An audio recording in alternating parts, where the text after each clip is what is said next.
에스겔 1장 4절에서 14절.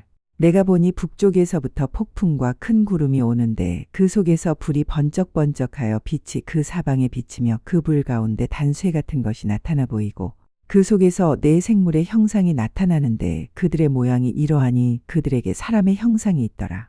그들에게 각각 네 얼굴과 네 날개가 있고 그들의 다리는 고든 다리요 그들의 발바닥은 송아지 발바닥 같고 광낸 구리 같이 빛나며 그 사방 날개 밑에는 각각 사람의 손이 있더라. 그 네 생물의 얼굴과 날개가 이러하니 날개는 다 서로 연하였으며 갈 때에는 돌이키지 아니하고 일제히 앞으로 곧게 행하며 그 얼굴들의 모양은 넷의 아픈 사람의 얼굴이요 넷의 오른쪽은 사자의 얼굴이요 넷의 왼쪽은 소의 얼굴이요 넷의 뒤는 독수리의 얼굴이니 그 얼굴은 그러하며 그 날개는 드럽혀서 각기 둘씩 서로 연하였고 또 둘은 몸을 가렸으며 영이 어떤 쪽으로 가면 그 생물들도 그대로 가되 돌이키지 아니하고 일제히 앞으로 곧게 행하며 또 생물들의 모양은 타는 숯불과 횃불 모양 같은데 그 불이 그 생물 사이에서 오르락내리락 하며 그 불은 광채가 있고 그 가운데에서는 번개가 나며 그 생물들은 번개 모양 같이 왕래하더라.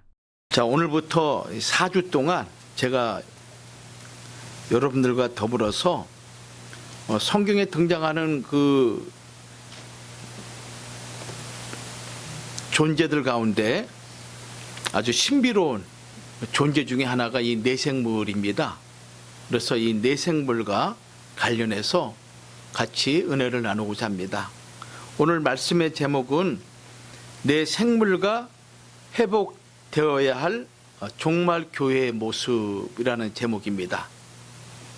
그 중에 첫 번째 생물이 사람의 모습이거든요. 그래서 첫 번째 생물 사람의 모습을 우리가 한번 살펴보도록 하죠. 에스겔 선지자는 그의 나이 30세에 하나님에게 부름을 받게 됩니다. 에스겔 1장 1절에 기록되어 있죠. 근데 이 하나님의 부르심, 소명을 받기 전에 하나님께서 에스겔 선지자에게 네 가지 환상을 보여주게 되는데 그 중에 가장 먼저 보여주는 환상이 네 생물의 환상입니다. 네 생물의 환상. 성경에 나오는 이 신비로운 존재 중에 하나가 서두에 말씀드렸지만은 이 네 생물이라는 것이죠. 이 네 생물의 환상을 하나님이 보여주시는데 그 앞에 얼굴의 모습은 사람의 얼굴이고 그 다음에 오른쪽의 얼굴은 사자의 얼굴이고 그 다음에 왼쪽의 얼굴은 소의 얼굴이고 그 다음에 뒤에 있는 얼굴은 독수리의 얼굴이라고 이렇게 표현하고 있습니다. 그러니까 우리가 생각할 때는 좀 기괴하지 않습니까? 얼굴이 어떻게 동서남북 사방으로 각각 다른 얼굴을 띠고 있을까? 그러나 성경은 하나님의 성령의 감동으로 기록되어 있는 말씀이기 때문에 여기에 우리에게 가르쳐 주시고자 하는 구원의 지혜가 분명히 있겠죠. 성경에 기록되어 있는 점 하나조차도 또 거기에 있는 모든 문자조차도 하나님의 성령의 감동으로 기록되어 있기 때문에 여기에는 깊은 하나님의 영적인 진리가 깃들어 있는 것입니다. 근데 이 내 얼굴의 형상을 성경은 뭐라고 말씀하고 있냐면은 모양은 사람의 모양인데 얼굴은 내 얼굴이다 라고 표현을 하고 있는 것입니다. 그러면 에스겔 선지자에게 내 생물의 환상을 보여주는 이유가 무엇일까? 왜 하나님의 거룩한 소명을 주기 전에 이 내 생물의 환상을 보여줄 이유가 무엇일까? 라는 거에 우리는 좀 관심을 가질 필요가 있습니다. 이것은 남조 유다가 이미 북조 이스라엘은 주전 722년에 아수르에 의해서 멸망을 당했죠. 이제 남아있는 유다 백성을 중심으로 형성되어 있는 남조 유다는 하나님 앞에 우상 숭배와 그리고 거짓과 온갖 패역한 죄로 말미암아 하나님의 무서운 심판과 멸망을 지금 눈앞에 두고 있는 상황입니다. 이 하나님의 무서운 심판과 멸망을 전하기 위해서 이 에스겔 선지자가 내 생물과 같은 그런 모습을 회복하지 않고서는 말씀을 전할 수 없기 때문에 에스겔 선지자에게 이 내 생물의 환상을 미리 보여주신 거예요. 미리 보여주신 거예요. 이 에스겔 선지자에게 보여주신 예루살렘 멸망, 즉 남조 유다의 멸망을 에스겔 5장 9절과 10절 말씀 보면은 이렇게 기록하고 있습니다. 전무후무한 멸망이다. 그 예루살렘이 남조 유다가 바벨론에 의해서 멸망을 당하는데 그 멸망을 전무후무한 멸망이라고 에스겔 5장 9절에 기록됐습니다. 너희 모든 가증한 일로 말미암아 내가 전무후무하게 너희에게 내릴지라, 이렇게 말씀하고 있는 거예요. 얼마나 무서운 재앙이면은 전무후무한 재앙이다. 또 이 예루살렘의 멸망을 비참한 멸망이라고 에스겔 22장 15절과 16절은 말씀하고 있는 거예요. 모든 나라에 하나님께서 유다 백성을 흩어버린다고 말씀하고 있는 것이죠. 그리고 열국 중에 흩어지는 멸망. 여러분 열왕기하 25장 7절 말씀 보면은 남조 유다의 마지막 왕이 누구인가 하면은 시드기야 왕이에요. 시드기야 왕. 이 시드기야가 어떻게 그 마지막을 성경은 기록하고 있냐면은 이 시드기야 아들들을 시드기야 왕 눈앞에서 그냥 칼로 죽입니다. 누가? 바벨론 병사들이. 그리고 그것을 목도한 시드기야 두 눈을 어떻게 합니까? 뺏고, 그러니까 눈을 그냥 칼로 도려낸 거예요. 그리고 사슬로 엮어가지고 결박을 해가지고 바벨론으로 끌려가는 그 처참한 마지막 왕이 누구냐면은 시드기야 왕이에요. 남조 유다의 왕인 거예요. 한 나라의 왕, 그것도 그냥 일반적인 왕이 아니죠.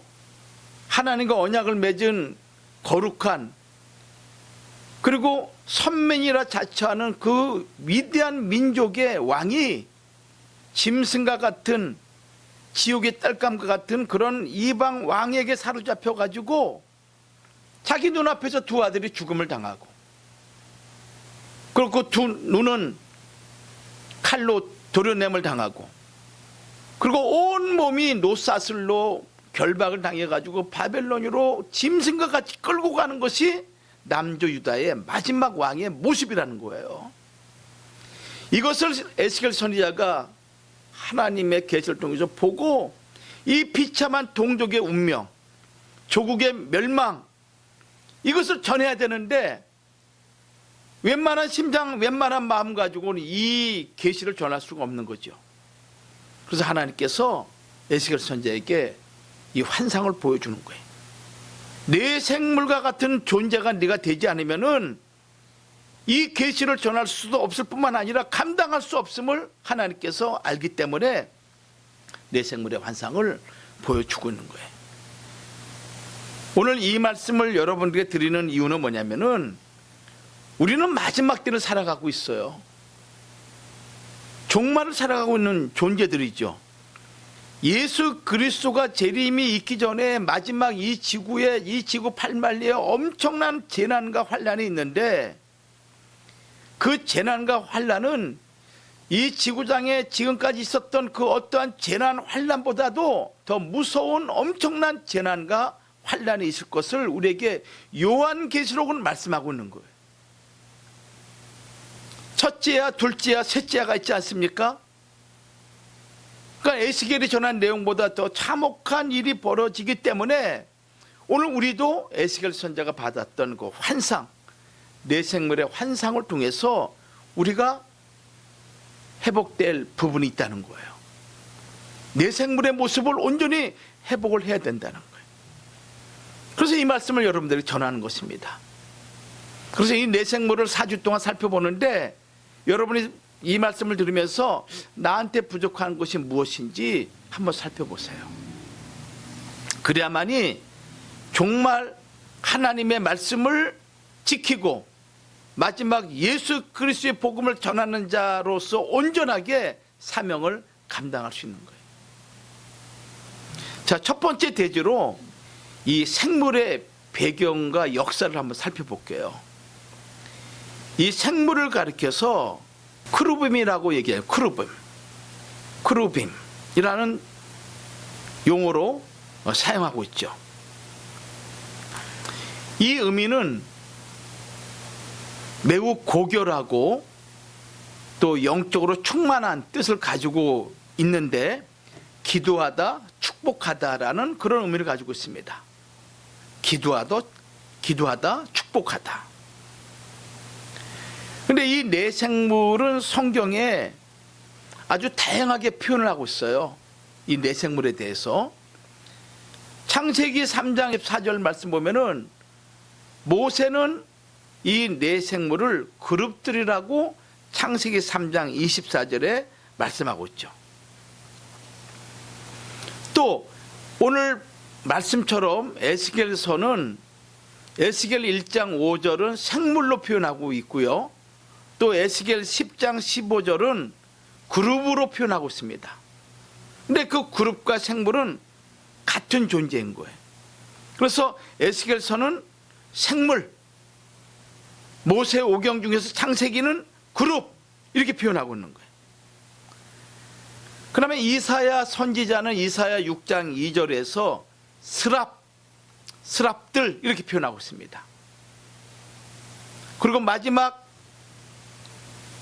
신약 성경의 마지막 성경인 요한계시록은 계시록 4장 6절에 역시 생물들, 네 생물이 보좌 주변에서 보좌 주변에서 하나님을 옹이하고 있는 모습을 우리에게 가르쳐주고 있죠. 그래서 성경은 이 네 생물과 관련해서 그룹들이라고 표현하기도 하고 또 생물들이라고 표현하기도 하고 스랍이라고 표현하고 이렇게 다양하게 성경 여러 군데에서 표현하고 있음을 우리에게 가르쳐주고 있습니다. 근데 이사야나 또는 모세나 에스겔서나 요한계시록에 그룹, 즉 생물의 모습이 다양하게 설명되어 있지만은 공통적인 모습은 뭐냐면 그 모양이 사람의 형상이라고 얘기하고 있는 거예요. 얼굴 모습은 내 얼굴인데 그 모습 전체는 사람의 형상이라고 기록하고 있다는 것입니다. 에스겔 1장 5절 말씀 보면은 그 속에서 네 생물의 형상이 나타나는데 그 모양이 이러하니 사람의 형상이다. 사람의 형상이다. 에스겔 1장 26절에도 그 머리 위에 있는 궁창 위에 보좌의 형상이 있는데 그 모양이 남보석 같고 그 보좌의 형상 위에 한 형상이 있어 사람의 모양 같더라, 이렇게 표현하고 있는 거예요. 얼굴의 모양은 네 가지 얼굴인데 그 전체 모습은 무슨 형상과 같다는 거예요? 사람의 형상이라는 거예요. 사람의 형상. 즉 이 그룹 생물은 아주 신비로운 존재로 우리에게 알려져 왔지만은 실상 이 존재는 어떤 존재인가? 하나님의 일을 수행하는 자, 하나님의 일을 수행하는 자, 하나님의 구속 역사를 이루어가는 피조물임을 우리에게 가르쳐주고 있는 거예요. 그럼 두 번째로 이 네 생물, 이 그룹은 언제부터 성경에 등장했는가? 네 생물의 역사를 한번 살펴볼게요. 이 네 생물은 하나님의 구속 역사에 계속적으로 등장합니다. 하나님의 구속 역사에 계속적으로 등장하는 거예요. 첫 번째로 언제 등장하냐면은 창세기 3장 24절, 에덴 동산에서 아담과 하와가 쫓겨나죠. 그 쫓겨나고 난 이후에 쫓겨난 그 동쪽, 에덴 동산 동쪽의 그룹들과 화영검, 두루 도는 불칼을 두어서 생명나무 길로 가는 길을 지키고 있더라고 기록하고 있거든요. 그러니까 에덴 동산에서 처음으로 등장합니다. 누가? 그룹이, 생물들이. 창세기 3장 24절 말씀이죠. 하나님이 그 사람들을 쫓아내시고 에덴 동산 동쪽의 그룹들과 두루 도는 불칼을 두어 생명나무의 길을 지키게 하시니라. 그러니까 생명나무 열매를 따먹기 위해서는 반드시 그룹과 이 두루 도는 불칼을 통과하지 않고서는 생명나무 앞으로 가는 길을 갈 수가 없는 거예요.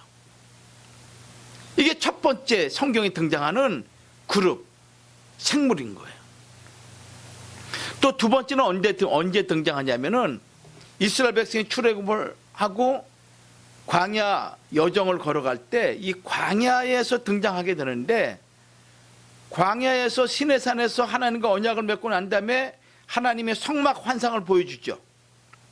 이 성막 환상을 보여줄 때 법궤와 증거궤, 언약궤, 여호와의 궤, 하나님의 궤, 다양하게 이 법궤를 설명하고 있습니다. 그런데 이 법궤 위에 무엇이 있냐면은 하나님의 속죄소가 있습니다. 속죄소. 그것을 시은자라고 얘기하죠. 그 속죄소, 즉 법궤 뚜껑을 가리켜서 시은자 또는 속죄소라 그러는데, 그 뚜껑 위에 누가 등장하냐면은 그룹이 등장하는 거예요. 그래서 그 그룹이 두 날개를 팍 피고서 하나님 앞에 경배드리는 모습을 우리에게 보여주고 있습니다. 이것이 출애굽기 25장 20절과 22절에 기록되어 있죠. 두 그룹이 날개를 높이 펴서 하나님의 궤를 보호하는 모습,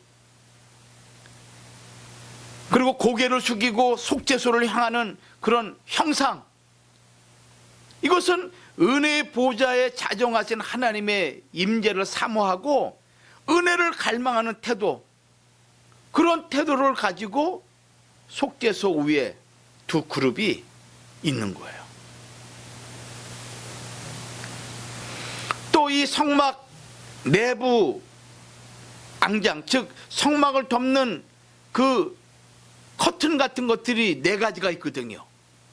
근데 그 중에 마지막 내부 앙장이 있는데, 그 앙장에는 그룹들이 다 수로 4가지 색상의 실로 수를 놓아 가지고 하나님의 임재를 지금 보호하는 거예요.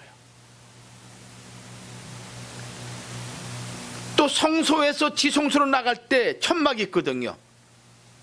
커튼이 있거든요. 휘장이 있어요. 그 휘장에도 4가지 색상으로 4가지 색상의 실로 수를 놓는데, 그 중에서도 뭐가 있냐면은 그룹이 수를 놓고 있는 거예요. 그래서 성소에서 지성소로 하나님 보좌 앞에 나가기 위해서는 반드시 누구를 통과를 해야 되느냐? 그룹을 통과를 해야 돼. 그러니까 그룹을 통과하지 않고서는 하나님의 임재의 장소로 갈 수가 없는 거예요. 여러분, 이스라엘 백성들이 광야를 행경하는 가운데서 이제 진을 치게 되죠. 진을 치게 되면은 성막을 중심으로 해가지고 동서 남북 이렇게 진을 치게 돼요. 그래서 세 지파, 동쪽의 세 지파, 서쪽의 세 지파, 북쪽의 세 지파, 남쪽의 세 지파, 그래서 모두 12지파가 진을 치는 거예요. 근데 이 진을 칠 때 동쪽에 있는 이 세 지파의 대표적인 깃발이 뭐냐?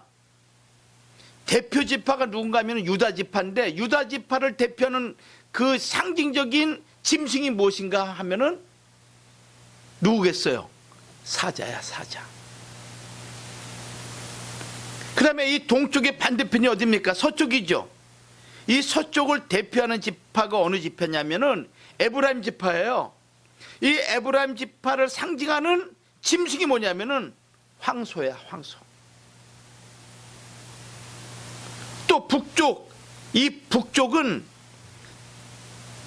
단지파가 대표 지파인데, 그 단지파를 대표하는 짐승이 무엇인지 아세요? 독수리야. 독수리. 그리고 북쪽의 반대편이 남쪽이죠. 이 남쪽은 르우벤 지파가 대표 지파인데 이 르우벤 지파를 상징하는 얼굴이 어떤 얼굴이냐? 사람의 얼굴인 거예요. 따라서 성막을 중심으로 해가지고 동서남북 이 사방에 이 성막을 보호하는 네 깃발이 있는데 네 12지파가 있는데 그 지파들의 그 대표 지파의 상징적인 깃발이 뭐냐? 동쪽은 사자, 서쪽은 황소, 북쪽은 독수리, 남쪽은 뭡니까? 사람. 그러니까 출애굽에서 가나안까지 가는 그 여정에 하나님의 그 집, 하나님의 성막을 수호하고 보호하는 세속적인 것들이 틈타지 못하도록 보호하는 그 거룩한 존재를 12지파를 통해서 표현을 했는데 그것이 내 얼굴로 우리에게 가르쳐주고 있는 거예요. 또 솔로몬 성전도 마찬가지죠. 솔로몬 성전의 그 지성소가 정사각형으로 딱 기록되어 있는데 20규빗, 20규빗. 거기 중앙에 법궤가 있고 그 법궤 좌우에 감람나무로 만든 그리고 거기에 황금으로 입힌 큰 그룹이 그 지성소를 또 보호하고 있는 거예요. 오늘 에스겔 성전도 마찬가지죠. 에스겔 성전에도 성전에 있는 널판이라든가 성전의 문, 성전의 여러 가지 그런 들어가는 문 이런 모든 쪽에 무엇이 기록되어 있냐면 그룹들이 새겨져 있는 거예요. 그래서 결론이 뭐냐면은 성전 하나님의 임재의 장소에는 반드시 누가 기록되어 있는 거예요? 내 생물이, 그룹이 지키고 있는 거예요. 그룹이 지키고 있는 거예요. 여기서 우리가 한 가지 얻어야 될 교훈은 무엇인가 하면은 구약에는 성막과 성전과 이런 건축물 거기에 하나님의 임재의 장소인 지성소의 그룹들이 기록되어 있다면은 신약에 와서는 우리가 하나님의 집이죠. 우리가 하나님의 성전이야. 우리 마음 깊은 곳이 하나님의 좌소라고 하는 것이죠. 그러면은 구약 때 하나님의 지성소를 지켰던 내 그룹이 있듯이 우리 마음에도 내 생물이 있어야 된다는 거예요. 내 그룹이 있어야 된다는 거예요. 그걸 지금 우리에게 가르쳐주고 있는 거예요. 그래서 그룹은 하나님의 거처, 즉 하나님의 집, 하나님의 성전, 거기에 반드시 있어야 될 존재들이고 그것은 우리에게 무엇을 가르치는가 하면은 우리가 회복해야 될 네 가지의 모습을 우리에게 말씀하고 있다라는 것입니다. 요한계시록에도 보면은 여러분들 이 그룹이 하나님의 보좌와 밀착되어 있잖아요. 계시록 4장 6절 말씀 보면은 보좌 앞에 수정과 같은 유리바다가 있고 보좌 가운데와 보좌 주위에 네 생물이 있는데 앞뒤에 눈이 가득하더라. 계시록에는 좀 더 신비롭죠. 네 생물이 보좌 가운데와 보좌 주위에 있는데 이 네 생물 앞뒤에 눈이 가득한 거야. 눈이 가득한 거야. 신비롭기도 하지만 또 한편으로는 기괴해. 눈이 가득하라. 이게 무슨 얘기겠어요? 모든 것을 보신다라는 의미를 우리에게 눈이 가득하더라 이렇게 말씀하고 있는 것이죠. 계시록 5장 11절에도 마찬가지입니다. 내가 또 보고 들음에 보좌와 생물들과 장로들을 둘러선 많은 천사의 음성이 있으니 여기도 보좌와 생물들과 장로들, 그러니까 하나님의 보좌가 있으면 그 보좌 가장 가까운 거리에 누가 있는 거예요? 생물들이 있는 거야. 생물들이. 그 생물들이 얼굴이 몇 가지 얼굴입니까? 네 가지 얼굴이야. 첫 번째는 사람의 얼굴, 두 번째는 사자의 얼굴, 그 다음에 세 번째는 황소의 얼굴, 마지막 네 번째는 독수리 얼굴, 이 네 가지 얼굴에 반드시 있단 말이에요. 네 가지의 모습이. 이것은 하나님의 형상을 회복해야 될 우리 성도들이 우리 안에 갖춰야 될 네 가지의 모습을 얘기하고 있는 거예요. 네 가지 모습을. 우리가 아이들을 가르칠 때도 야야 너 있잖아, 용기 있는 사람이 돼야 돼. 꿈은 높이 가져야 돼. 그런 삶을 살기 위해서는 너는 끈기와 인내의 마음을 가져야 돼. 그리고 어떠한 일이 있더라 하더라도 참고 견뎌야 돼. 여러 가지 조건을 얘기하잖아요. 아이를 키울 때 어느 한 가지만 하라고 얘기하지 않죠. 너 참고 견뎌야만 돼, 이렇게 얘기 안 하잖아요. 어떤 목표를 이루기 위해서 너는 지혜로운 자가 돼야 되고, 용기를 가져야 되고, 또 끝까지 참고 견디는 자가 돼야 되고, 이런 여러 가지 조건을 갖출 때 그 사람은 이 사회에서 귀하게 쓰임받는 그런 사회의 구성원이 되는 거 아니겠습니까? 마찬가지로 우리도 하나님의 나라의 백성으로, 그리고 마지막 때 이 시대를 살아가는 하나님의 그 거룩한 뜻을 이루는 백성이 되기 위해서는 우리에게 하나님이 갖춰야 될 아주 중요한 몇 가지가 있는데, 그 몇 가지를 지금 내 생물을 통해서 우리에게 말씀하고 있다는 거예요. 그러니까 반드시 회복을 해야 될 우리의 모습인 거예요. 원래 창조 번연에 우리가 타락하기 전에 우리가 갖추고 있었던 아담과 하와에게 주었던 그 모습을 우리에게 지금 내 생물의 모습을 통해서 하나님이 회복해야만이 되는 것을 가르쳐 주고 있는 거예요. 자, 세 번째. 그러면 첫 번째로 이제 세 번째 대지의 첫 번째입니다. 우리가 회복을 해야 될 사람의 얼굴은 무엇을 의미하느냐? 에스겔 선지자가 첫 번째 봤더니 사람의 얼굴이야. 사람의 얼굴. 그 사람의 얼굴을 중심으로 해가지고 우측에는 사자의 얼굴이 있고, 왼쪽에는 황소의 얼굴이 있고, 뒤에는 독수리 얼굴이 있는데, 첫 번째 보여준 내 생물의 얼굴은 어떤 얼굴이냐? 사람의 얼굴이다. 사람의 얼굴. 사람이 어떤 존재입니까, 여러분들? 사람이 어떤 존재인가? 이 내 생물 가운데 가장 고귀한 존재가 바로 사람의 얼굴이죠. 왜? 나머지는 짐승이잖아요. 그러나 유독 앞에 있는 얼굴은 사람의 얼굴이야.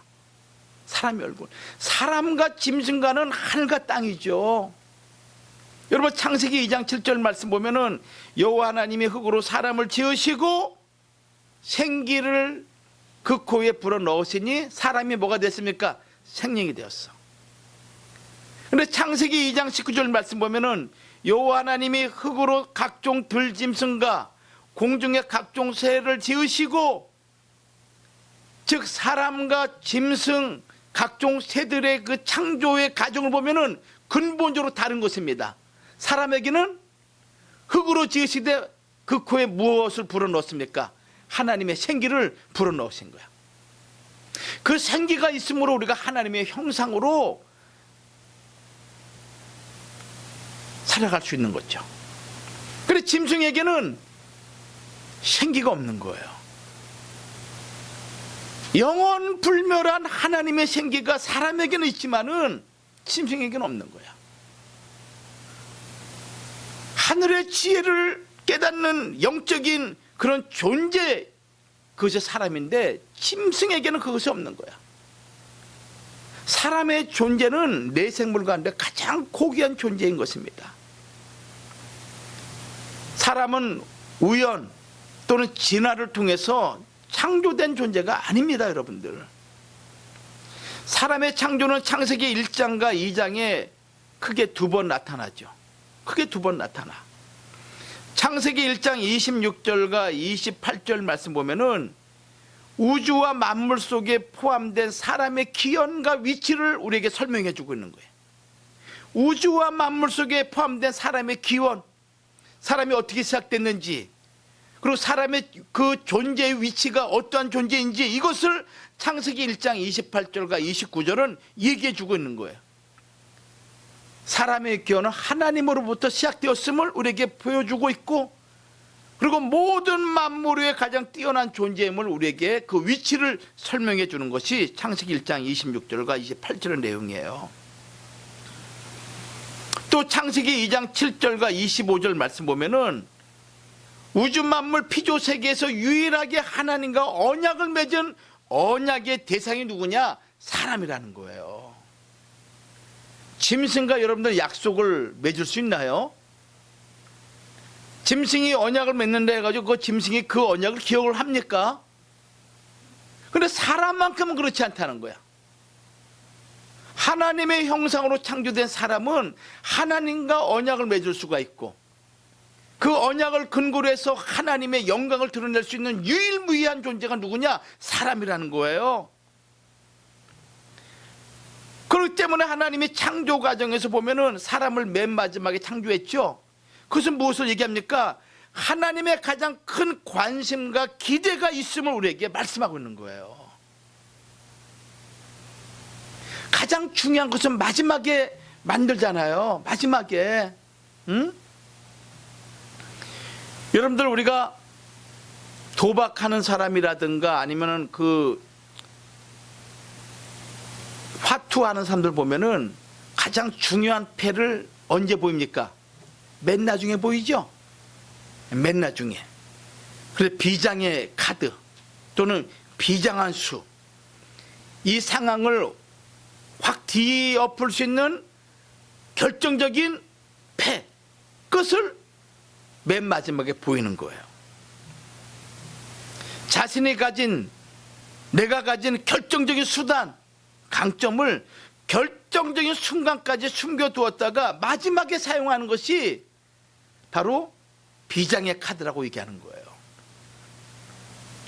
창조 세계에서, 하나님이 창조하신 이 세계에서 창조의 비밀이 무엇이고 창조의 목적이 무엇이고 하나님이 의도하신 마지막 결정적인 패가 무엇인가 하면은 그것이 사람인 거예요. 할렐루야. 그러니까 우리는 이 우주 만물 창조, 이 만유보다 크신 그 하나님이 마지막 보여주신 하나님의 창조 중에 창조 중에 하나님의 면류관, 그것이 누군가 하면은 우리인 거예요. 우리인 거야. 여러분 각자인 거야. 우리가 죄로 말미암아 시간이 가면 갈수록 이렇게 노쇠해지고 또 주름살도 생기고 또 몸도 약해지지만은 원래 우리의 모습은 그런 모습이 아니었어요. 가장 아름답고 가장 고귀하고 영광과 존귀로 우리를 면류관을 씌워준 존재가 누구냐? 우리인 거예요. 하나님이.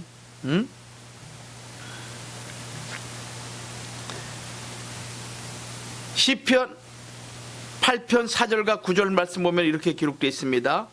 사람이 무엇이간데 주께서 저를 생각하시며 인자가 무엇이간데 주께서 저를 권고하시나이까.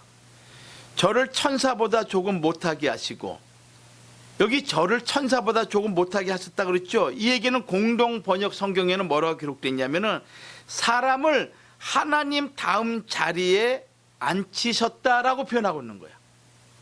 사람을 하나님 다음 자리에 앉히셨다.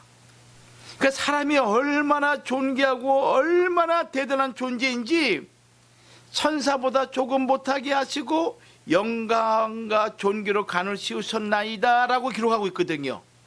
하나님 다음에 두 번째로 존귀와 영광의 존재가 누구냐? 사람인 거예요. 그것이 사람인 거예요.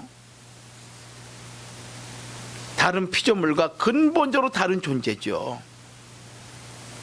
그렇기 때문에 사람은 이렇게 표현할 수 있습니다. 지혜롭고 총명한 존재다. 그래서 영광과 존귀로 간을 씌운 존재가 누구냐? 이 피조세계에서 유일무이하게 사람이다. 시편 8편 4절과 5절에 기록되어 있죠. 또 두 번째는 이 사람은 어떤 존재냐면은 영원하신 하나님의 최고의 상징적인 존재가 누구냐? 사람인 거야. 하나님을 상징한다 할 때 누구를 드러내시냐? 사람을 드러내시는 거야. 하나님이 하나님 대신 누굴 보낸다고 할 때 개나 아니면 돼지나 소를 보내지 않아. 누굴 보냅니까? 사람을 보내는 거예요. 하나님을 대표하는 존재가 누군가? 사람이야. 여러분이 이 시대에 하나님을 대표하는 사람임을 믿으시기 바랍니다. 내가 하나님을 대표하는 거야. 그리고 하나님의 영광을 함께 누릴 유일한 존재가 누구냐? 나인 거야, 나인 거야. 그렇기 때문에 우리에게는 사람의 얼굴을 회복을 해야 돼. 사람의 모습을 회복을 해야 돼. 우리가 이런 단어 있죠. 인면수심의 사람이라고. 얼굴은, 이 얼굴 판때기는 사람이지만은 마음은 금수가 되면 안 되잖아. 그렇죠? 사람은 사람인데 속은 짐승이야. 그런 존재가 되면 안 되죠. 겉과 속이 진짜 참 사람이 돼야 돼. 제약으로 더러워지고 냄새나고 썩어지는 그런 존재가 마지막 시대를 감당하는 존재가 아닌 거야. 속이, 겉이 예수님과 같이 이 땅에서 유일하게 참 사람이다라고 들을 수 있는 분은 누구냐면은 죄가 없으신 예수님이야. 예수님이야. 나머지는 다 뭡니까? 짐승과 같아. 그래서 성경에서 말씀하기를 예수님만이 유일하게 남자다 얘기해. 남자, 우리의 신랑 되신다. 우리는 뭡니까? 나도 남자임에도 보이는 세계는 남자지만은 나도 어린 양의 신부야. 어린 양의 신부. 마찬가지로 타락한 인류는 금수와 버러지와 같은 존재인 거예요. 사람이란 칭호를 들을 수가 없어요. 근데 오직 누구만이? 예수님만이 참 사람이야. 예수님만이. 그래서 이 종말 성도들은 사람의 모습을 회복을 해야 된다는 거예요. 아셨습니까? 이중적인 마음을 가지면 안 돼. 겉과 속이 같아야 돼. 참되고 진실하게 예수님이 우리에게 본을 보여주신 것 같이 그리스도를 본받아 우리 역시 겉과 속이 같고 하나님의 지혜로 무장되어 있고 하나님의 형상을 온전히 회복하는 말씀의 사람이 될 때 마지막 하나님의 이 종말의 사명을 감당할 수 있는 능력의 사람이 된다는 것을 믿으시기 바랍니다. 그래서 영원하신 하나님을 상징하는 존재는 누구냐? 사람이야. 그래서 내 생물 가운데 첫 번째 보여준 거 사람의 얼굴이야. 사람의 얼굴. 이게 회복돼야만이 그 다음에 사자가 회복이 되고 그 다음에 항소 같은 그런 것도 회복이 되고 독수리 같은 그런 영적인 그 모습도 회복이 될 수 있는 것이지, 사람의 얼굴이 회복이 안 되면은 용기를 가진들 짐승의 용기고 끈기를 가진들 황소 같은 그런 짐승 같은 위치에서 벗어나지 못하는 거야. 이해가 되시겠습니까? 그래서 내 생물은 하나님의 보좌, 하나님의 집에는 반드시 내 생물이 있어야 돼. 내가 하나님의 성전이라면 내 마음의 문에, 내 이 지성소에 누가 있어야 되는 것입니까? 내 생물이 있어야 돼. 그 생물이 누구냐? 나야, 나. 네 가지의 그 모습을 갖춘 내 모습이 바로 우리에게 보여주신 그 에스겔 선지자에게 보여주신 그 모습이라는 거예요. 하나님의 영광을 함께 누릴 존재, 하나님의 모양대로 창조된 존재, 이성적이고 지능적이고 영적인 형상을 가진 존재. 그렇기 때문에 이런 존재는 영원한 하나님의 나라를 상속받을 수가 있습니다. 여러분들, 짐승이, 축생들이 어떻게 하나님의 나라를 상속받을 수 있습니까? 응? 아니 그 거룩한 보좌에 여러분들 개나 돼지나 아니면 늑대나 뱀 같은 것들이 어떻게 그 보좌에 있을 수가 있겠습니까? 여러분들, 오직 하나님의 거룩한 형상을 회복한 자들만이 하나님의 보좌에 앉을 수가 있는 거야. 그래서 마태복음 25장 34절에 예수님이 이렇게 말씀하고 있지 않습니까?